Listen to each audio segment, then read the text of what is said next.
তো সত্যি ভীষণ ভালো লাগে। আর অ্যাওয়ার্ড পেতে কার না ভালো লাগে বলো তো? খুব ভালো আছি, খুব ভালো লাগছে। প্রতিবার অ্যাওয়ার্ড শোতে এসে তো সত্যি ভীষণ ভালো লাগে। পুরস্কার মানেই অনেকটা ভালোবাসা দর্শকদের, এবং আমার মনে হয় কাজের একটা স্বীকৃতি বলা যেতে পারে যে এই যে পরিশ্রম করি আমরা, এবং সেটার যে রিটার্ন গিফট হিসেবে এটাই অ্যাওয়ার্ডটাই হচ্ছে আমাদের কাছে সেই উপহারটা। সুস্মিতা, তুমি পর অ্যাওয়ার্ড পাচ্ছ, মানে 2025টা কি তোমার নামে তাহলে? কথার নামে। কথার নামে? আচ্ছা, শুধু কি কথার নামে নাকি আরেকজনের পাশের নাম? কথা মানেই তো পুরো পরিবার, মানে কথা পরিবার আর কি, মানে আমি সেটার কথা বললাম। আচ্ছা, কতটা নার্ভাসনেস বা কতটা এক্সাইটমেন্ট ফিল হয়? হ্যাঁ, আমাদের আসছে না, তোমাকে ডাউন।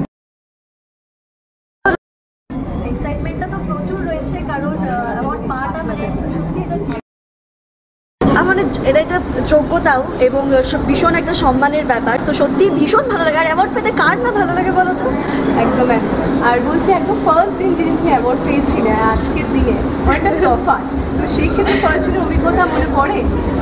একদমই মনে পড়ে, এবং তখন নার্ভাসনেসটা অনেক বেশি থাকতো, এক্সাইটমেন্টটা একটু চেপে যেত, সেখানে এখন উল্টো হয়ে গেছে।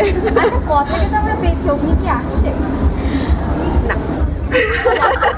না, আজকে আমরা আশা করছি, আমার তো মানে তোমরা বেশি মিস করছো।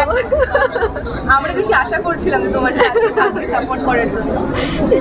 দর্শকদের জন্য কিছু, পুজোর জন্য কিছু বার্তা দিই। এই তো বললাম যে পুজোতে সবাই ভীষণ মজা করে, এবং চারিদিকে আস্তে আস্তেই দেখছিলাম যে শহরটা সেজে উঠছে, আবার ভীষণ আলো, চারিদিকে হোর্ডিং লেগে গেছে এবং প্যান্ডেল শুরু হয়ে গেছে। সেটা দেখেই মনে হয় যে পুজো আসছে, পুজো আসছে। তো বাঙালিদের পুজো মানে সব থেকে বড় উৎসব, এবং 4টে দিনের জন্য সারা বছর অপেক্ষা করা। তো সবাই ভীষণ আনন্দ করো, মজা করো, আড্ডা দিও, খাওয়া দাওয়া করো। প্যান্ডেল হপিং কিন্তু প্রচুর রয়েছে, এবং আমার তরফ থেকে অনেকটা ভালোবাসা। সবাই খুব ভালো করে পুজো, শপিং ওই আর কি চলছে।